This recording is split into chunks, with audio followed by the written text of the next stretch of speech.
And good morning, everybody. Welcome to DFS Minute for June 8th, 2015. I'm your host, Michael Rathburn. Find me on Twitter at FantasyRath. And welcome into rotocurve.com. Hope you guys had a great weekend. This morning, we're going to hit you with a lot of industry news, mostly. Not really going to go into today's games all that much. We'll have that coverage in our chat and our forums. And then we'll hit you back later on today with the DFS Minute PM edition. We'll go over all the lineups, where we think there's value, where you might want to go for starting pitching. It's an abbreviated slate today. Mostly, I believe it's like 7 or 8 games today, which is manageable, not too bad. But we do have a game in Coors, and we do have a left-handed going on the mound in Toronto, so that could be a little bit scary. You're definitely going to want to have some shares on some of those players in those games. But let's hit the industry news. We really try to hit this first thing in the morning, try to be the first voice that we can in the industry, and give you a lot of background as to what's going on. And we do get a lot of feedback that people appreciate that. Friday night on FanDuel, their live scoring did go down for a few hours, and it looks like it did impact some people's teams. So I haven't seen too much fallout from it, but just be aware that it did happen, and it was something that was extremely frustrating for a lot of people. So we haven't had any live scoring outages or site outages or anything like that in a while since football season. So it was kind of strange to see that happen on Friday night, and not sure what took place there. Both DraftKings and FanDuel did have live finals this weekend. DraftKings was King of the Boston in Boston at Fenway Park. Looked like a fun event. And user Peter Gibbons was the guy that took it down. And based on the results over the weekend, looks like he had a huge weekend. Took down quite a few tournaments on DraftKings on Friday night as well. So huge weekend for him. Looks like it was a great event. And then FanDuel had the Playboy Championship also on Saturday night as well.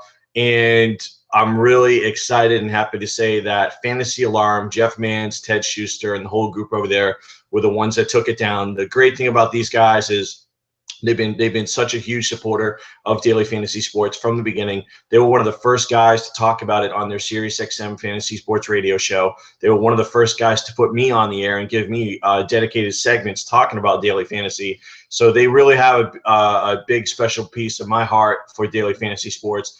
They won with 1 entry, and they didn't really chase qualifiers, is from my understanding. And just kind of talking with Jeff a little bit, is I did notice, I think they got in on a 1K qualifier that had some pretty significant overlay.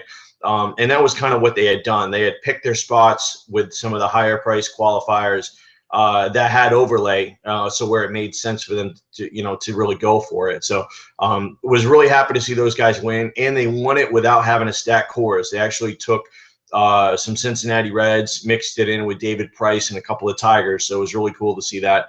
But big win for Fantasy Alarm, $100,000, huge for the industry, and really good to see those guys take it down. I'm extremely happy for them, and can't wait to congratulate them in a couple weeks at FSTA in New York. The other interesting industry news over the weekend is it's not daily fantasy related, but it is fantasy football related, and it is pretty significant news. There were 2 conferences or 2 conventions scheduled in July in Las Vegas for fantasy football, and both of them have pretty big names.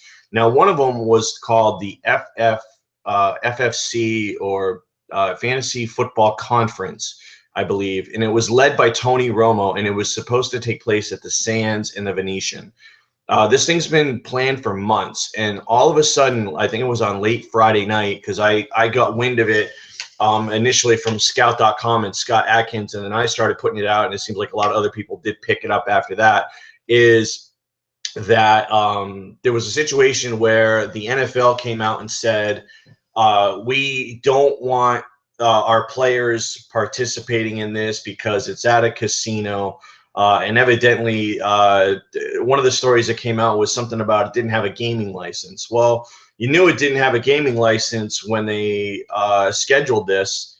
And if that was the issue, they could have easily put it at another venue. So very strange series of events that took place on Friday and over the weekend. The company line definitely does not add up.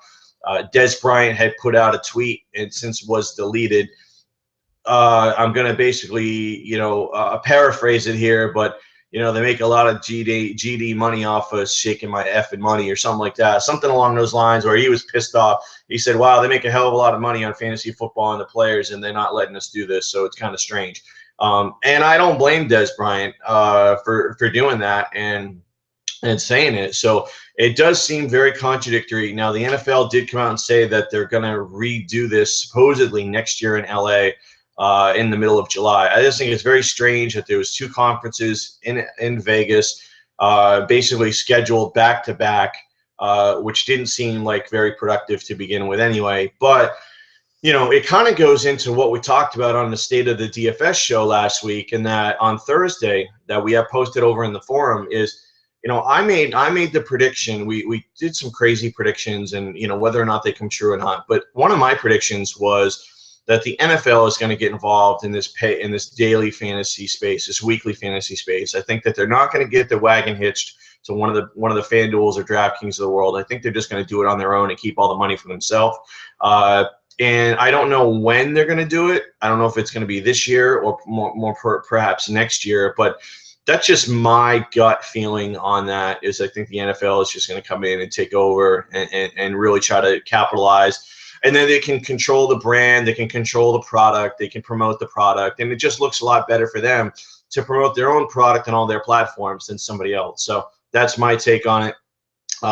Now, there is another fantasy football convention that's going out there. It's called the Fantasy Sports Convention. It's at the Wynn, and there's going to be a lot of guys in the industry that are going to participate in that. I saw that Drew Dinkmeyer is going to be involved, Pete Jennings, John Bales. So it's good to see those guys involved on the daily side. And that one's still going on. Now, the strange thing about that one is there are still some active players that are supposed to show up, and they have been threatened to be fined. So we'll be curious to see how that plays out.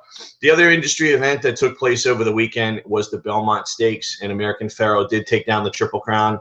And the big news about that, as far as daily goes, is that DraftKings had their branding and their sponsorship all over the place at the Belmont Stakes. So a lot of eyeballs on DraftKings over the weekend, which was a good move by them, knowing that there was going to be a heightened audience for that event.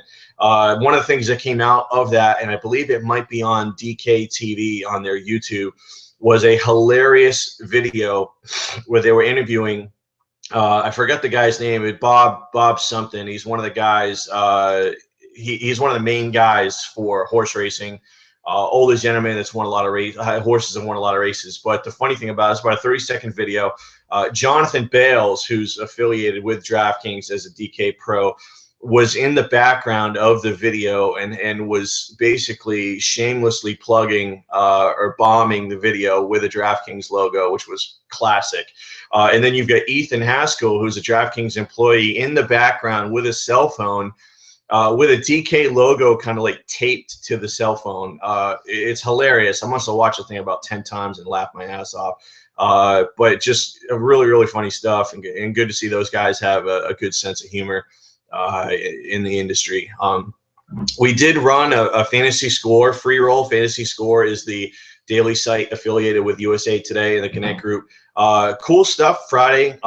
Played over at Fantasy Score. Didn't really know what to expect, but what was cool about it was it's basically like FanDuel scoring, but no negative points for outs. So I like that.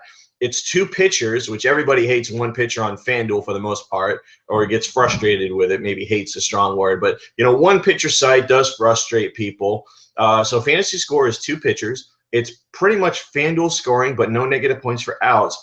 And the salary structure is different in that the low and the high for the hitters is much different. So you can actually find extremely minimum price cheap hitters and then get in some big bats, which was pretty cool.